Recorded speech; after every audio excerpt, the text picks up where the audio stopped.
You know, today, for the first time, if ever, I had an awakening experience. You know, I was walking from the gym and I realized that my whole life has changed, that I'm nowhere near where I was when I first came here. My whole mindset has changed. And I was trying to figure out, what has tremendously changed about you? And it wasn't the outside, it was the inside components about me that have changed, because what's on the inside is going to propel outside to the world, to the universe. You understand what I'm saying? And I had got myself so involved with all the wrong people, with all the wrong ideas when I came out here to LA. I came out here to LA basically on a wing and a prayer. You understand what I'm saying? And you might as well prepare your ears because this video might end up being pretty long. But, I just kind of want to share where I'm at in my life right now. And, I had just got to the place in my life where I wanted more. I really got tired of struggling. I'm like, I graduated high school in 2007, and I just knew, okay, this is what I'm going to do. Okay, I'm going to do this, I'm going to do that. I had all these plans, but, that's life. That's where life comes in, and it tells you that it's not going to work out as you plan. You understand what I'm saying? I had no idea that when I got to California that my grandma would end up passing away. You know what I'm saying? I had no idea. When I got out here, I would be staying in a homeless shelter. I'd be in sober houses, that I'd be in transitional homes, that I would like be struggling. Just everything's just so out of whack. I would have no support system. You know, I just got so discouraged sometimes. You know what I'm saying? I just wanted to go back to Miami and just be like, man, F this. You know what I'm saying? It kind of got to that point sometimes. But one thing I can say about me when I look back on my life, over my life, one thing they know how to do is survive. I had to say a little bit of this, a little bit of that, but I made it. Some things I would never want to relive or do again, but I had to do it, or I felt the need like I had to do it. You know what I'm saying? It was no mama, it was no grandma around. I got tired of hearing, no, I can't help you. No, I don't have it. You know how it is when you ask certain people certain things and you already know they're going to preach the gospel to you.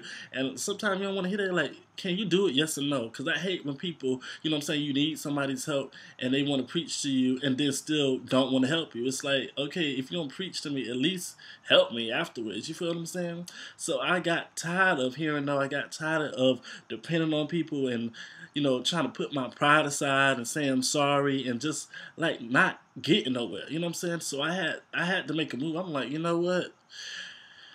Something got to change. You know what I'm saying? So, and it's so crazy because even looking back on it now, I really wasn't even in a bad place. My mind has always been driven to do and to be more, but it's like I always find myself caught up in situations like, it's like it's always something new. You feel what I'm saying? So I was in Miami, and you know, at this time I was working at a Macy's warehouse in Kendall, and we wasn't working overnight, but we was working like from the afternoon to the evening time, and basically I was unloading trucks and merchandising and stuff, tagging them, stripping them, the whole 9 yards.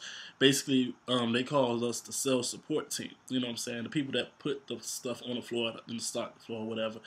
And obviously, if there's no truck, there won't be any work. So it got to a point where like we wouldn't be out. We wouldn't be at work for like a week and some days. And if you're getting paid, every 2 weeks or every week, that ain't no money. You know what I'm saying? So at this time, I was staying by myself, and it seemed like everything was coming together. But as soon as it seemed like it was coming together, it felt like it was falling apart too. So me and my best friend was talking about driving trucks. So we was looking into it. Well, he was looking into it. I really wasn't too enthused about it, but when he told me about the money, I was like, Mm, okay. How much money you make? Yeah, and I'm like, okay, that's some good money. And so I just had this idea. I said, okay, this is what I'm gonna do. What I'm gonna end up doing is I'm gonna start driving trucks, and then okay, I'm gonna start driving trucks, and then I'm gonna save that money, and I'm gonna go to school in California so I can finally pursue my dream and do what I want to do. Of course, it didn't work out like that. So I mean, I got my driver license. I got my trucking license. We had to go to school for like about 2 3 weeks. I got my license. I passed all my tests, and don't even ask me because that's a whole other story how I ended up getting my license because I almost failed the test, the class. I could drive the stick. God just made a way for me to pass that class. Thank God I made it on the last try. But anyway, so long story short, I ended up coming out here to Cali. You know, no, I know what the situation was. I didn't want to work for the particular trucking company, which was CR England, and I ended up back in Atlanta because trucking companies don't operate out of Florida, or at least the one that I wanted to go to. So I had to basically relocate to Atlanta, and I had a friend in Atlanta. So when I came back from trucking school, I went back to his crib, and I wanted to work for Greyhound, and they wasn't hiring, and basically any other trucking company, they wanted you to start off with their trucking company training. So it'd be like starting over from scratch. So I'm like, I don't want to do that. I want to work for Greyhound. I just had all these great ideas in my head, and they just wasn't coming into fruition, and things just wasn't moving that fast. And my friend never made me felt uncomfortable, but it just kind of gets to the point like I don't even want to get to that point like we end up falling out. So I said, I need to make some moves, and I don't know for whatever reason, I just picked up the phone and I started making it happen. And I ended up here in LA, and I'm like, I tried to go to school before, but it was like this thing where I didn't have sufficient credit, and nobody would sign, for the loans and stuff like that. And I'm like, I don't know how I ended up getting accepted into school, but I did, and my whole life was starting to change. And thank God I had met this dude that drives for Greyhound, and he did me a favor, and he got me a free ticket from Atlanta to LA, which was almost like a 3-day journey. And of course, that's another video. That's a whole nother story. And I was finally here in LA, and I had literally like if $80 to my pocket, and no place to stay, nobody I knew absolutely nobody. When I tell you nobody, I knew nobody. I didn't even see myself going down this route. I'm gonna have to put myself out there. But long story short, well, it's not gonna be a short story. But I was at the Greyhound station in Los Angeles, and you know, I what ended up happening is I was looking on Craigslist trying to see what I can do, see what I can find, and this white man hit me up, and he's like, "Yeah, you can come stay with me." It's just so random. I really did not see myself going down this route, but anyway. Basically, long story short, he wanted me to have sex with him, and that wasn't going to happen. So that ended up not working, and I stayed with him for maybe like a night, and that was it.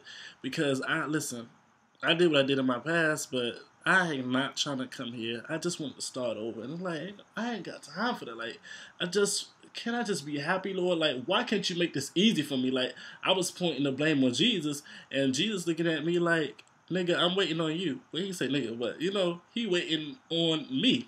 And that's how it is a lot of time for us, is that we think that we're waiting on God, and God is looking down like, no, I'm waiting on you. There's certain things that we have to change in order to get to where we need to be. And I've realized this about being chosen. When God has called you to do something, no matter what route you take, no matter how many times you do it, I don't care if I don't care if Beyonce is your sister, God will not allow it to work no matter what. Only way that's going to work is His way. That's it. Across the board. There's no ifs, ands, or buts about it. Straight up. You feel what I'm saying? And I'm saving the rest for part 2.